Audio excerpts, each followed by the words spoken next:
is on the line.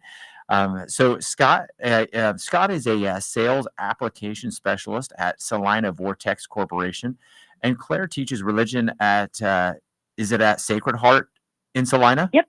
Oh, Yeah. fantastic. This wonderful couple that we have on the line here with us have two boys, Joseph, who is 4, and Joshua, who is 2. And then they've got another one coming when? March 4th. March 4th already. So Yep. already in the womb and be out in the world somewhere around March 4th. Recently, Bishop Vinke named them the coordinators of the Respect Life Office for the Diocese of Salina. They are members of St. Mary, Queen of the Universe Parish. And it is absolutely a joy to have you guys on here this afternoon. How are you guys doing? Doing We're doing good. good, Yeah. yeah. Yeah, we're so excited. Thanks for having us. Oh no, it is. But it's a blessing.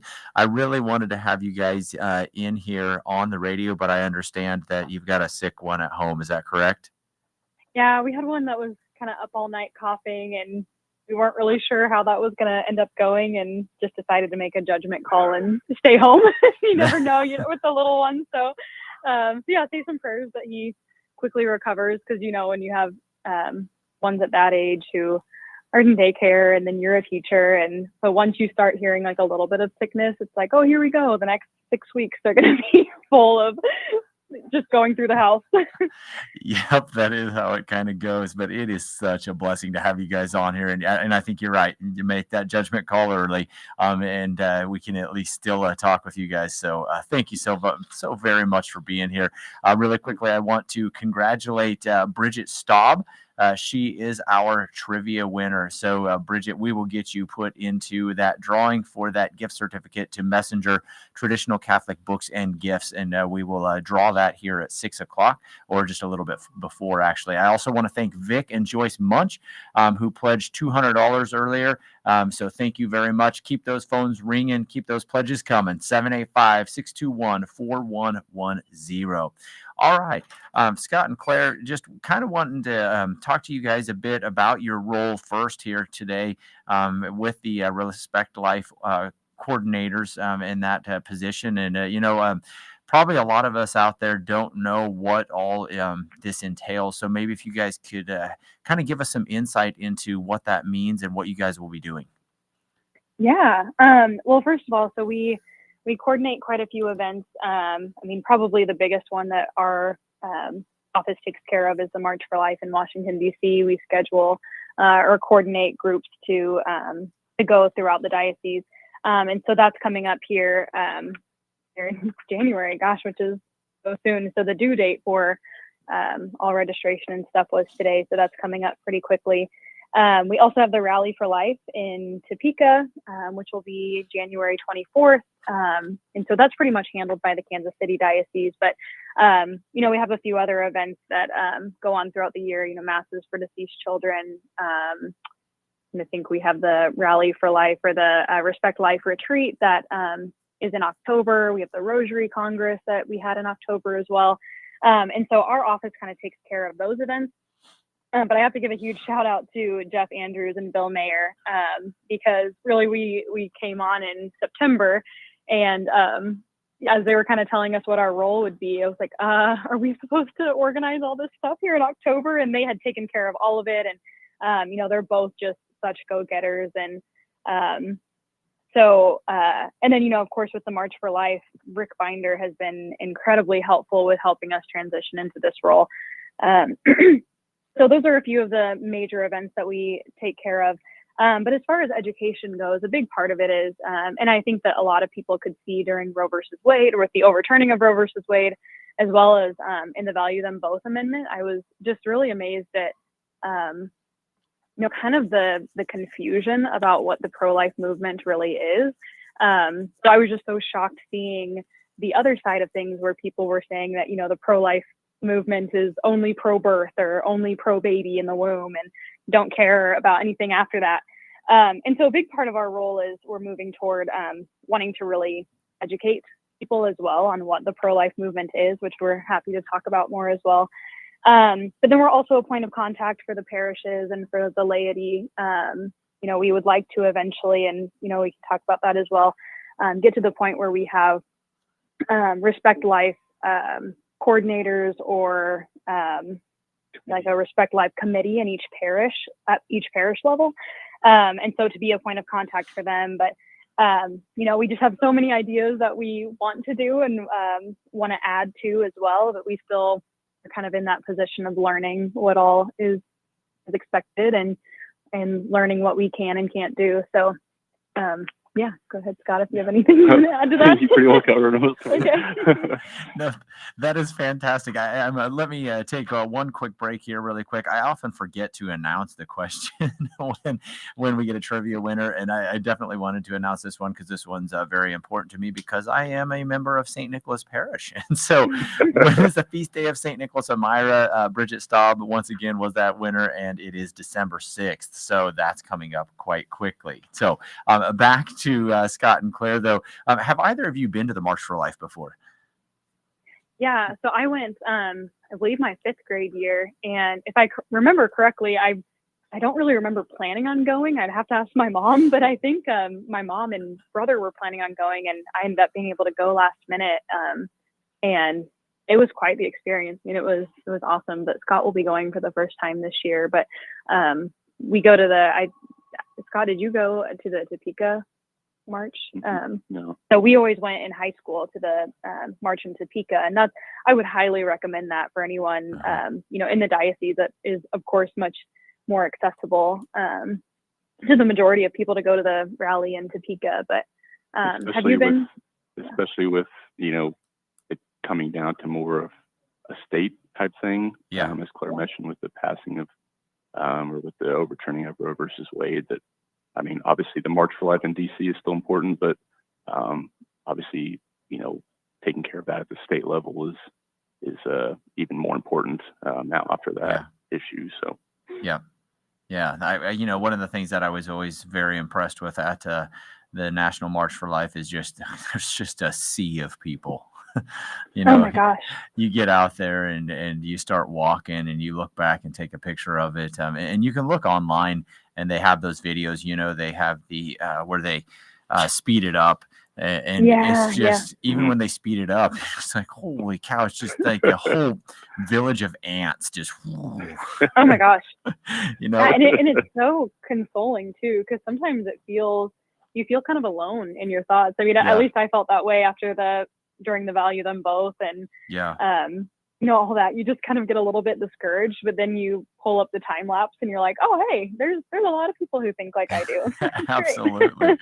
But yeah, I would wholeheartedly agree that I think that is very important for us to really start marching on our own capital and showing up there, because especially with what happened with here, and I think there was a lot of confusion with that bill and stuff like that. But whatever we can do to keep raising awareness, and then maybe roll that back in the future. We got to get out there and put the boots on the ground. Right. Yeah. Wow. Well, let's maybe then talk about how did you guys even fall into this role for the coordinators of the Respect Life office? Well, actually, I can't remember who, but someone approached Claire at the farmers market, and I think it might have been Kim, but I can't remember for sure. She just kind of approached her and said that Rick was looking to kind of step down from that and kind of focus more on his role as a TMP and that sort of thing. And they kind of thought we would be a good couple for that, to take on that role. And over time, especially like in the growth for myself, my own faith, and now having our own children, it's really kind of enlivened a passion in me to not only protect the unborn, which is obviously kind of a big, kind of the number one, thing for us, but also, just even the fact of the issues of suicide, and then even just helping those pregnant women that maybe are in need financially or whatever the case may be, and then just other things like the elderly and taking care of them, and just having an overall approach of value of life all throughout. So just kind of inspired us to accept the role, and we're happy to be here. Wow, that is awesome. Now, you said that you give credit to Rick and Bill and Jeff, and definitely Rick, but I think Bill and Jeff, you guys just bailed them out. So, no, I'm kidding. I love them all. They're great people. But if I didn't give them a little bit of heck, they would think something was wrong with me. So. Yeah, no, that's exactly right. Now that is awesome, and I'm so glad you guys are on here raising awareness because Catholics have always been pro-life, and that pro-life message is, often said womb to tomb, but I mean, it's exactly right. And people kind of forget about that. And it's good for us to be reminded too, because if we start becoming those people of just, pro-baby, but then forget about, what happens afterwards or anybody else in those life-threatening situations, then, we need a good gut check to remember that we have to be that whole people that helps everybody at every stage wherever we can. So what are some of your goals then for the Respect Life office and all that movement going within our diocese? So it's pretty fun. I'm glad that so I actually come from a marketing background, and I'm really glad that Scott and I are doing this together, because sometimes he kind of keeps me realistic. But we had a meeting with Bishop Finke and Deacon Mark Roberti, and it was really great. We kind of talked about, how can we really shed light on the truth of the pro-life movement? Because again, I know I already said, but there's just so many lies, I think, surrounding the pro-life movement as far as what it really is, and that it's it's anti-choice or it's only pro-birth. And so I think that a big part of what we did when we got together and we talked about is like, hey, how can we shed light on the truth of what the pro-life movement really is, and how can we do things like offer support to people in all stages of life, regardless of their past, regardless of whether they've had an abortion or they have not, or what their beliefs were, what their religious beliefs are. And so how can we first of all, educate people on the truth, but also extend our services to more than just, just what it is right now. And so we kind of talked about putting together a strategic plan for some of our goals in the future. And Bill, I got to give another shout out to Bill. I'm constantly, we're constantly reaching out to him with just random questions, and we emailed him the other day and was like, hey, we kind of put together this marketing plan. Can you look over it? Because he's so great and just so willing to help. So we're kind of putting together a plan or a strategic plan for the future for the next couple of years. And I would say that like our number one goal that we want to establish first is we would like to reach out to all the parishes and establish a pro-life committee, or even just like a contact person. Because, it's one thing if we have these ideas that we want to, that we want to go through, these goals that we want to accomplish, but it's so much easier to have a contact person at the parish level. That really shouldn't fall on the priest either, because they are just so busy, So to have I think number one, the first goal that we have is to establish a pro-life committee, or even just a contact person at the parish level. And from there, we can kind of any like ideas or events or things like that we want to do. We have I talked to a good friend of mine, Alicia Knight, and she is on the pro-life committee at Immaculate Heart of Mary, I believe. They're in Hayes. And it kind of asked, she was telling me about some like awesome ideas that she has. And it's like, and these things that like, I would just love to see come to fruition. And so, and it would be really great to have that on the parish level, because then it's not just, the diocese saying like, here are some ideas, do this. We can get ideas. It'd be easier, I think, to have that point of communication, to hear from the parishes ideas that they have. Because I mean, somebody like Alicia Knight is going to have way more, fun ideas than I ever will. And so I think having that contact person will be great. And then, from there, our biggest goals, events and things like that. But just number one, again, education on, what the pro-life movement really is, and offering support to people of all stages of life.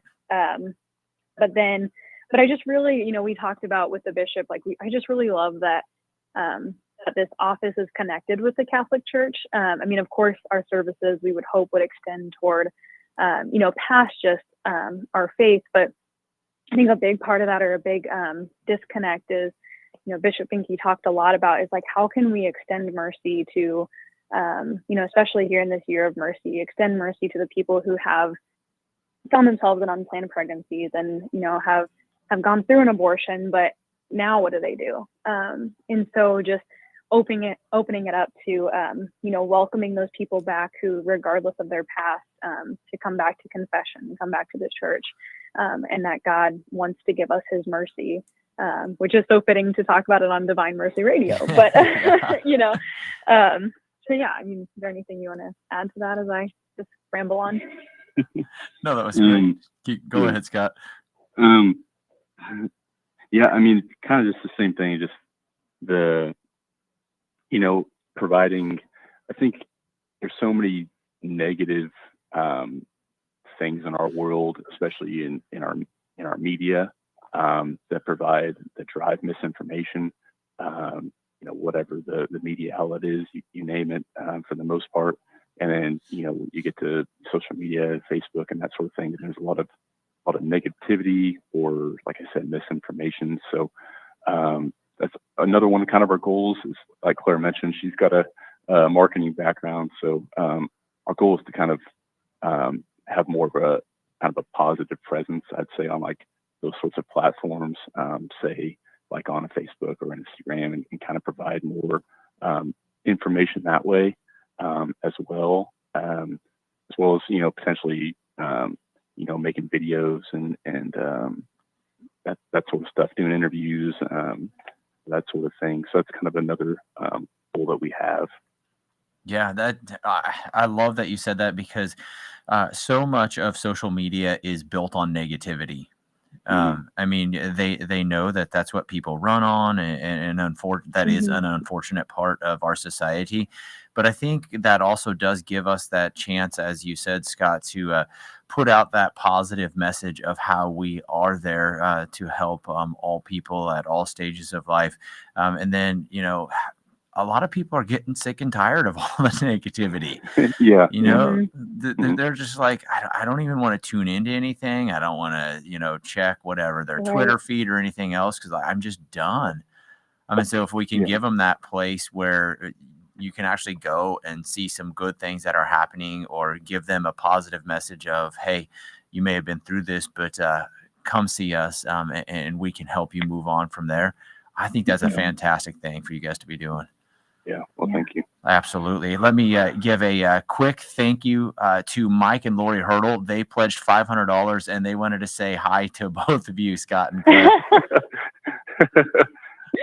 That's my aunt and uncle. Oh, that's awesome. I love it. Yeah, because when we get people on here that people know, all of a sudden we just start getting more donations. And so. And that's so great, because they're another just example of a pro-life couple. Lori is, so Lori would be Scott's aunt, and she is constantly, she is so on top of it. I aspire to be like her. She will send a card to our boys for like every holiday, and, we'll send like a little, like balloons or something like that. And just small things of support like that mean so much more to parents than I think anyone would, the parents would understand. She's just a good example of, and they both are just a good example of just being pro-life in small ways. That is awesome. And yeah, I love those examples of those small things. Yeah. Fantastic. Thank you so much. Do you guys have anything else to say for any of the other goals that you guys have, or something that you're really kind of excited that is getting rolling out, or anything like that? Or can you give us sneak peeks in anything else, anything in that realm? Yeah. So one of the nice things about, the position that we're in is, in making this marketing plan and things like that, we hope to, speak with the priest first at one of their diocesan-wide meetings and kind of talk about our plans for, first establishing pro-life committees at the parish level. But also, I think that just what's really nice is there are so many good resources available that we can just kind of pair with, that it doesn't have to we're not starting from the ground up. So even, we have Catholic Charities, and we have the pregnancy crisis centers and the pregnancy health centers and things like that we can pair with, that just makes that so much easier. But then also just the offices within the diocese, again, we have Bill Mayer, who's in charge of family life, and I think that those two just go hand in hand. And so, what can we do with him or with, the other offices to promote life, but again, to help people to see that it's not just pro-birth, that, I know that Scott was telling me the other day that I was telling him, I was like, it'd be so cool to have like a father-daughter, mother-son dance, because I graduated from Benedictine College, and they did that every single year, and my parents were there every year for it. And I was like, and that's even just like that can be pro-life, and I'm getting all excited. And Scott's like, oh, they already do that at Immaculate Heart. I'm like, man, that's awesome. Okay, so how can we take things like that, take events like that, and help people to see that? Even doing this is pro-life, or like one of the things that Alicia Knight and I talked about, or Father Andy's sister, talked about just even like fertility awareness and natural family planning methods, things like that. So lots of fun goals and things that we'd like to do. But one thing too that I'm excited about is that I think that so many people, we have just such a strong diocese. And so, it was almost like as soon as we got our email, Gina, I think her last name is Leaguer, I think that's how you say it, in Beloit, she reached out, and bless her heart, gosh, I think they're pregnant with their 9th baby. And Rusty, her husband, he is a math teacher at St. John's Beloit, and she reached out, and Scott and I were just so amazed at her fire and her passion and her ambition, because she's coordinating she's calling it the Wonderfully Made Family Expo. And so that'll actually be in January of this year, January 28th, I believe, at their municipal building in Beloit. And so she has all these booths that she got together. So I know that she has I think Catholic Charities, like a fertility appreciation booth, pregnancy crisis centers, Rachel's Vineyard booth and stuff.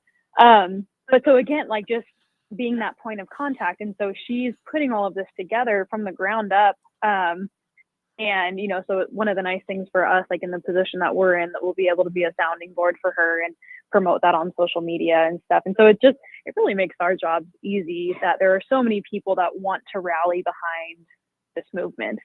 That is awesome, because so it's funny, but we have to be reminded as people sometimes about the things that we're already doing.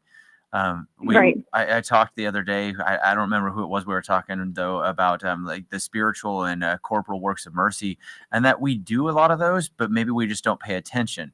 But also we might not be fulfilling them because our heart's not really in it. And, my example was changing diapers. But that's definitely a pro-life issue there. Scott's shaking his head. And so I think that's beautiful, because I think it's the same thing here, that bringing awareness to things that people may already be doing, but then being able to, put reinvigorate those things in people and open people's hearts to where is your heart in this matter, because that really does change things. You can do things for different reasons, and depending on why you're doing it, may depend on what goodness may come from that. And so I love that. I think it's awesome. And yes, Alicia is an absolute wonderful person. She is. She really so much better than her brother. I'm just kidding. Oh, 100%. Absolutely. I love you, Father Andy. I'm so glad that actually I kind of want to take this time on the radio to publicly humiliate Father Andy a little bit. He chose, so Father Andy was Scott's best man in our wedding, and he definitely took on the best man role in the best man speech and gave Scott a really hard time. Like, I had some brothers were like, man, he really roasted Scott. So I'm glad to hear that other people are willing to do that. Oh, that's awesome. Great. We love him. Absolutely. We do love you guys. What a great family, and what great examples they had in their parents, and so that is wonderful. Yeah. All right. So I think a message we can send out then to the people that are listening is one of them is continue supporting this radio station because Scott and Claire are on here talking, and they're able to do that. I'm able to be on here talking about pro-life issues because of all of our donors. So if you're listening to us, help us to get to that goal so we can continue doing this. Call 785-621-4110 or donate at dvmercy.com. But also then, if you're listening, start praying about what Scott and Claire are talking about these contact people at parishes. One thing I think that is a detriment to a lot of us is I can't say we all, because there are people out there that are doing it, but a lot of us will listen to things like this and will be in the back of our minds, that's for someone else. Mm-hmm. But if we constantly do that, then it's kind of like that parish dynamic where they say, what do they say? Like 7% of your parish are the people that are actually active in the parish. Right. And some parishes are better than others, but I think that's, across the nation, that's about what it is. And so I think we need to start being those people that actually do pray about these things and say, am I being asked to help in this manner? And maybe you'll get a no, but maybe you'll get a that you ought to be that contact person. So you guys want to speak to that a little bit? Or I was going to kind of say, like, that was kind of another, not necessarily a goal, but like a way that people can like help in this movement. I mean, it may seem like something small, but just even growing in your own faith and your own relationship, example of holiness to others, and just living your life in a way as a good Christian would, with your neighbors and loving your neighbors, and that sort of thing is just as effective as some of a social media post or those sorts of things. So I would just encourage people to continue to, like you said, to pray, and especially to pray for conversions of hearts for those that kind of are pushing for these things, because really working hard with them. So definitely prayers, but also growing our own faith, and like you said, will help enliven our own hearts to be kind of passionate towards life, because it is the basic gift of God that He's given us. And I think our world has kind of twist that, life, liberty, pursuit of happiness. Life is first on that list for a reason. But I think our world today flips that, pursuit of happiness, freedom, and life. So you continue to grow in your own faith and that sort of thing. So. Yeah, that is awesome. So true. And, there's nothing more catchy than somebody who is filled with joy because they're living out their faith.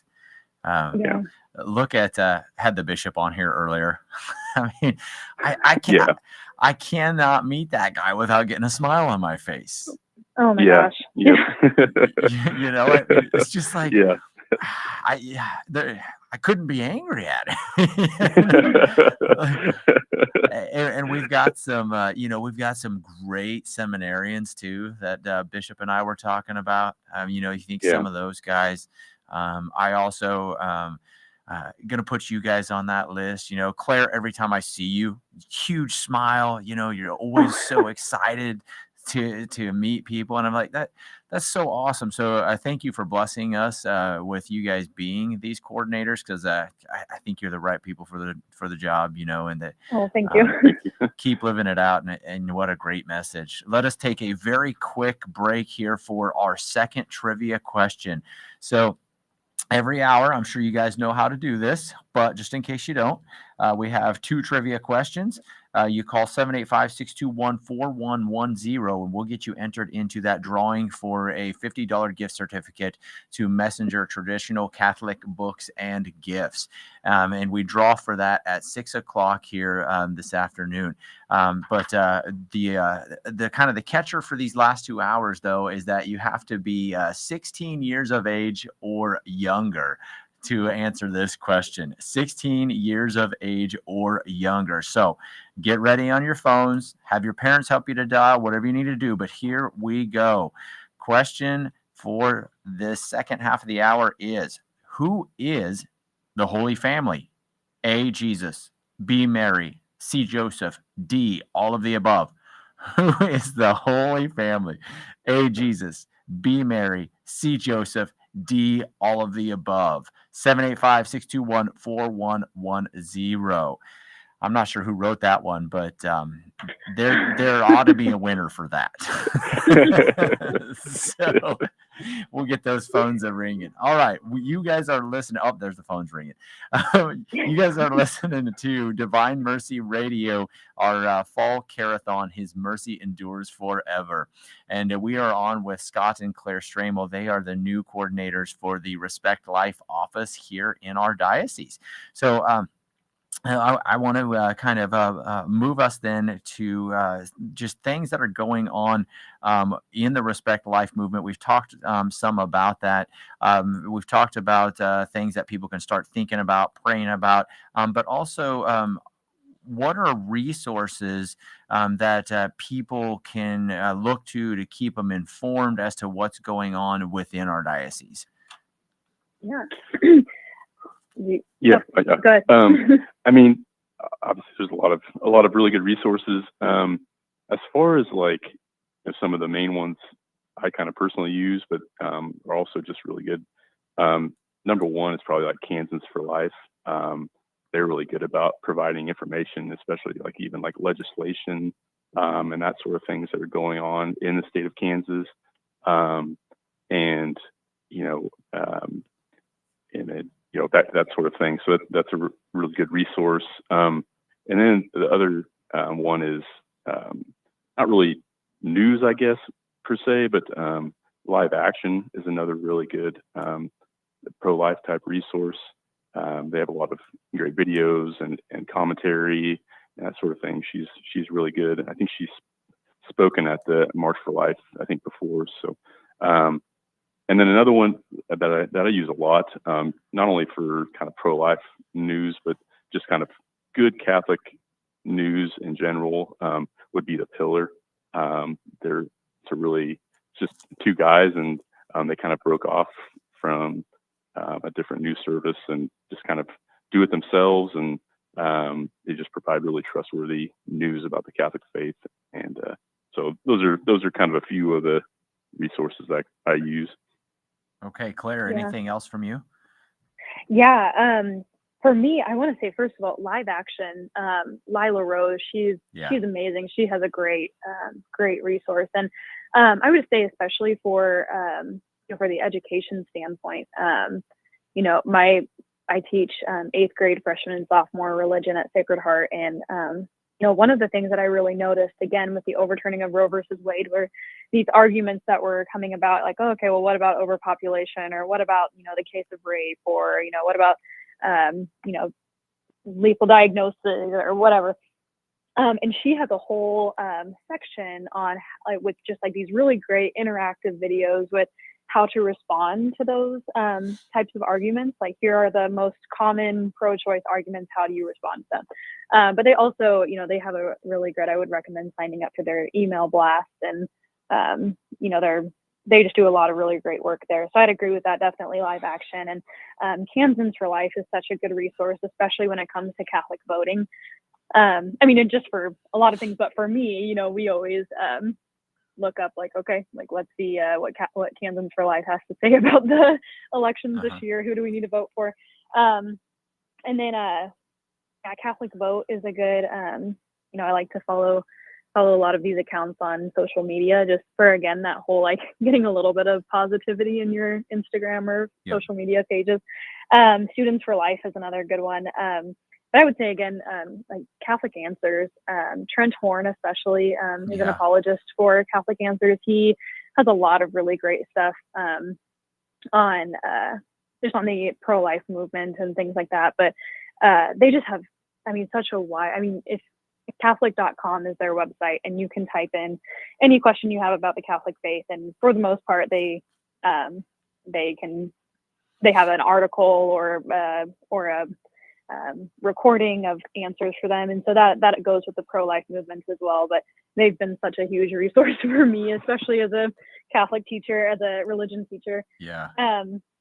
But and actually too, not even necessarily for like up-to-date news, but in October at the junior and senior pro-life retreat that we had in Salina, we had Dr. Pat Castle was his name from Life Runners. He was amazing. Oh my gosh, he was just super interactive, but he gave a lot of really good statistics and which is very very truthful about the pro-life movement. And but he's really great. I mean, he has a good social media following, and so I don't really know if they do much like up to date, like here's what's going on, but have a lot of really good statistics and resources and things like that. So I definitely, and his group is called Life Runners. And running is optional. So which is good. He actually was on, one of our Care-a-Thons. And so, he? Okay. He was here, and he got to talk to our high school students also. And so I think TMP is actually, I don't know if it's a chapter or not, but there's a group of people within TMP that are actually part of that. And he was at NCYC, and my son joined there and then came and got me and was like, awesome. Dad, he's here. And, because I didn't get a chance to join when he was here with us. And so, yeah, exactly. I joined up, but you're right. Running is optional. Yes. And man, I got to say, he has an amazing energy. Yes. I would love to be as energetic as he is, but yes, absolutely.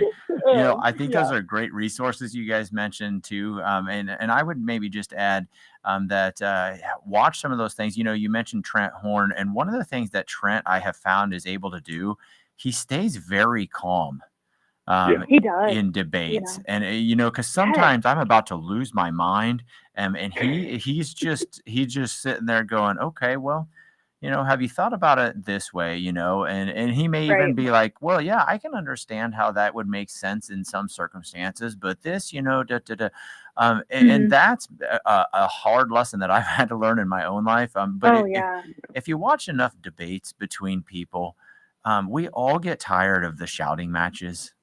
And it just wears you down, and it comes to a point where even if you're, especially if your guy or your lady is the one shouting, you're just like, you look like an idiot right now. And you're not you're not winning anybody, even if you have all the right answers.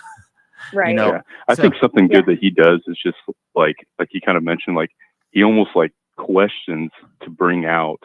Like he just doesn't really like come out with sayings, but he just questions. Like I have never read his Why We're Catholic book, but his introduction is basically just I'm reading it right now, but his introduction basically just questions this guy, and he basically leads him to his own realization through his questioning. Yeah, so I agree that those are some great resources there. Thanks for mentioning all those. And then I think that also gets to, there are resources out there. We've got, hopefully we'll start getting some parish point people and stuff like that. But then it's kind of like with the Eucharistic Congress that's going on, sometimes people are like, I don't know where we're at. I haven't really heard anything, or something like that. And so how does the information get passed down from you guys to the parish level? Yeah, so I would say, right now, a big part of it is social media, the Salina Diocese News Bulletin, the Register, the Faith Magazine, things like that. But, part of this strategic plan that we have is we're wanting to expand to where we have a stronger social media presence. But again, I think that having that Respect Life committee or contact person in each parish, so then, that information is being brought down to the parish level from people that are in the parish, who know what's going on, who have face-to-face contact with the priest and the other people. That would take a huge load off the priest, but would also just allow for more effective communication. So again, so right now, like, this information is getting passed through social media, the news bulletin, the Register of Faith magazine, but the hope is to expand that to make a more effective process of getting all of that information out to the parishes. Wonderful. I'm going to jump in here and take a quick break to congratulate Marcus Johnson. Marcus was our trivia winner. The question was, who is the Holy Family? Jesus, Mary, or Joseph? And it is all of the above. Jesus, Mary, and Joseph. Nice job. Way to go, Marcus. We will very proud. Absolutely. We will get you entered into that drawing here in just a little bit. And also want to thank Mike and Christine Weber. They donated $50. Thank you so very much, Mike and Christine. A couple of their children run for me. Well, actually, several of their children run for me. So God bless you guys. Thank you for listening. And keep those donations coming. Call 785-621-4110. There we go. Got my tongue working again. 785-621-4110, or donate online at dvmercy.com. Let's see what we can do to close out this day and get us as close to that final total that we want to get to, which is $125,000 for our total goal. We are on with Scott and Clare Stramel. You're listening to Divine Mercy Radio's Fall Care-a-Thon, His Mercy Endures Forever, and they are the new coordinators of the Respect Life office for our diocese. We've been talking about all kinds of Respect Life things, contact with parish, and different resources that we can look to help us out with this pro-life cause. And we have talked some about some of the things that are happening. Are there any other events that you guys want to let us know about that may be coming up here soon that we can get involved in? Yeah, so I would say, first of all, just ones that are coming up is, of course, the March for Life in Washington, D.C. That's going to be on Friday, January 19th is the actual march. But the group that's going from Salina will be departing from the Chancery on the 17th, which is a Wednesday, and then coming back the 21st, that Sunday evening. So, whether you're signing up to go or, you want to follow along on social media, or, I would definitely ask for prayers for the people who are going on the march, the people they'll interact with, the politicians who are voting on pro-life laws, things like that. But and definitely praying for the safety of all the people, the pilgrims who are traveling. I won't be able to go this year. My doctor suggests that I don't. And as Rick Binder said, he said, that's probably not the vision of life that people need, is going into labor on the bus or something like that. But Scott will be going, and there's a couple of schools who are bringing a group of kids, and so pray for all of those people, like especially the high schoolers who are attending, to really light that fire under them for the pro-life movement. Because I remember, even for me in the 5th grade, that was really kind of a life-changing event for me. Like you said, Cody, to see all the people there, and why is this such a big deal that we're all traveling to Washington, D.C. To march for this? So praying for them would be huge. But then, of course, the Rally for Life in Topeka, which will be on January 24th. And they'll have a speaker, they'll have a rally, they'll have a mass, and then, they'll march to the Capitol. And that's always a really great event. So whether you can individually attend, or, maybe get together a group from your school or your parish, attending that would be really, really great. I think it's just good to have a presence. And like Scott mentioned earlier, I think that the Value Them Both amendment was very eye-opening for where we really need to put our focus right now is probably at the state level, especially in Kansas. And so that would be a big one. But again, if you can't attend for whatever reason, definitely praying for those people who are going, praying for the people who are putting it on, for our lawmakers, for the conversion of hearts, for the people who are voting, all the good things. And then lastly, like I mentioned briefly, Gina Leager is putting together the Wonderfully Made Family Expo. So that will be on Sunday, January 28th from 2 to 5 in the municipal building, which is in Beloit.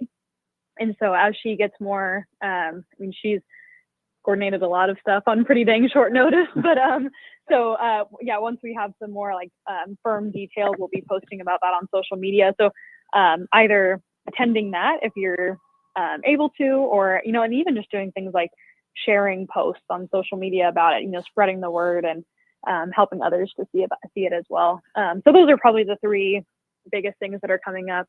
Here in March, we'll open registration for the deceased child masses for the parents of the deceased children. So that registration will open up in March, and then that will be in, there'll be 2 different masses in May for that. Okay. So the Family Expo, can you give us any teasers or anything? I have no idea what that is, and maybe I should have heard of it already, but is there anything you can at least like get us excited about here? Yeah. Yeah. So again, first of all, be excited because I know that Gina, she's put a ton of work into this, and like I said, when she emailed Scott and I just with kind of some ideas that she had, Scott was like, "Man, she's ambitious." Yeah, I know. And then, you know, a couple weeks later, she emailed us with all these plans that she has.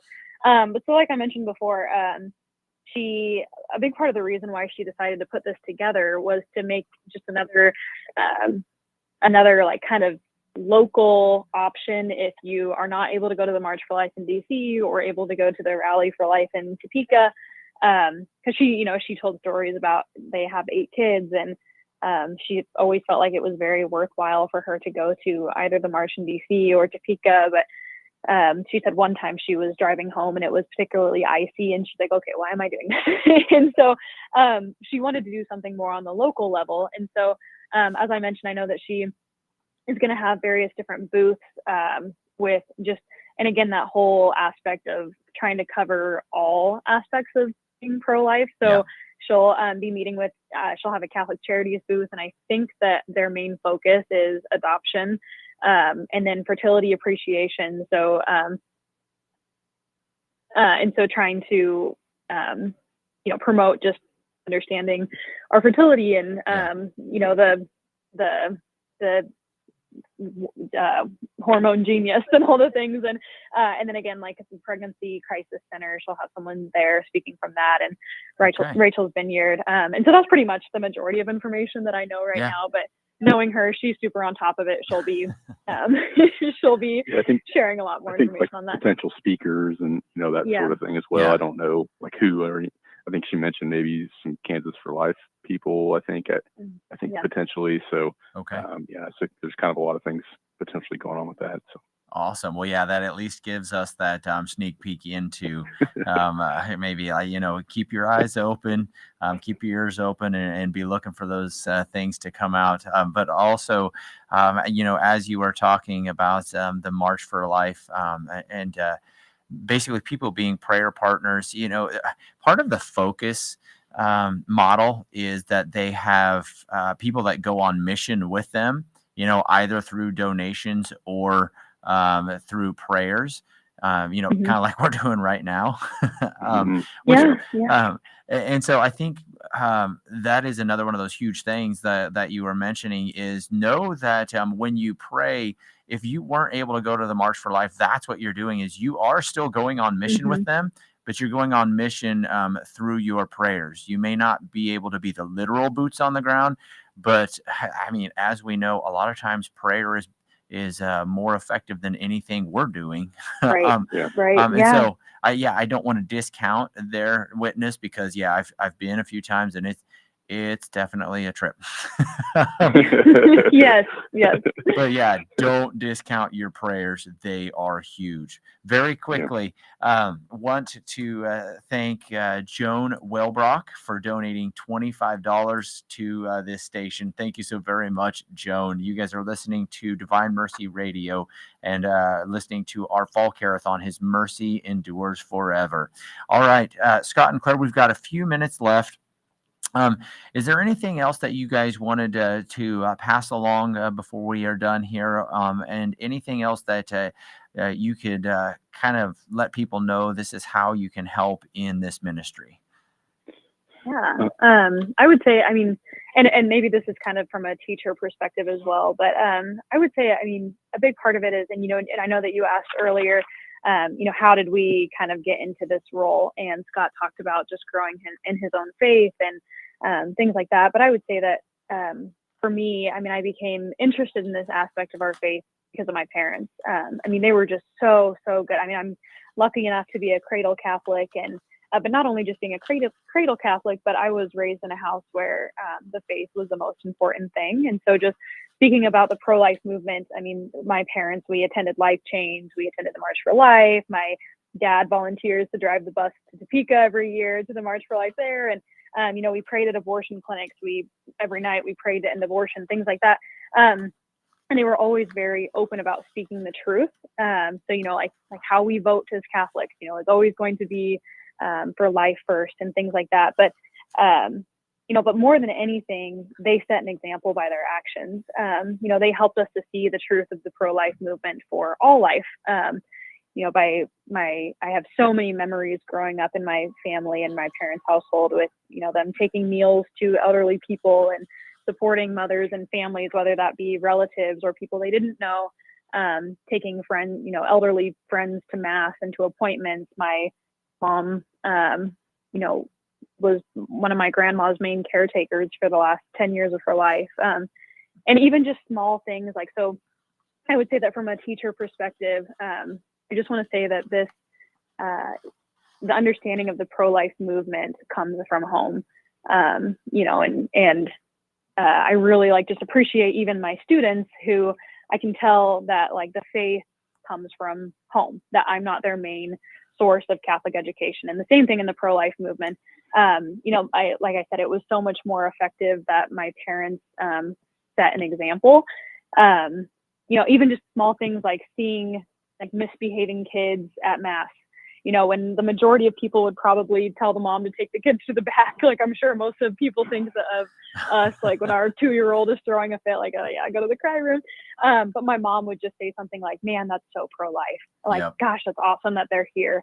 And so just small things like that, they really, truly promoted a culture of life in our home. And so because of that is why, my siblings and I are really passionate about this. And so I'd say how can you help, or how can people at home help? Is first of all, just being willing to educate your families, because educate your children, educate the people that you're around, to help them see that through example, but not being afraid to talk about the pro-life movement, and being willing to do things like my parents did, taking a meal to a new mom or to an elderly person, encouraging a new mom, and just promoting a culture of life would be number one, and then of course, always prayers. Scott talks a lot about praying for the conversion of hearts, because that's really where things are going to start to change, is praying for conversions of hearts, so that people see the dignity of and value of life at all stages. And then, lastly, just things where you can help if you or someone of someone who would be a good, representative to be a parish pro-life on the parish pro-life committee, things like that. We would love to work with you and see how you can help in ways like that as well.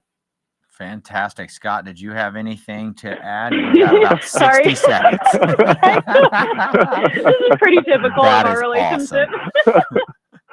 I guess, one final plug. I know there's only an hour left of the program, but Catholic radio, especially, there in Hayes and as it's spread and grown, was really vital in my growth in my faith and some of the programming and having that. So and having the being lucky enough to have it basically across all I-70 is a very fortunate thing that we have. And so I'd like to thank Donetta for all her work and everything, and continue to pray for the radio, and to, if you can financially, to certainly help. And obviously wish Nathan good luck in taking over the reins from her as we kind of move forward. So. All right. Fantastic. Thank you guys so very much. Praying for your kiddos and your family, and, pray for us. I know you do. Appreciate that. And thank you so very much for your time and what you're doing for our diocese. Yeah. Thank you very much, Cody. Thanks for having us. Have a wonderful day, you guys. All right. Thanks. You too. Bye. Bye. You are listening to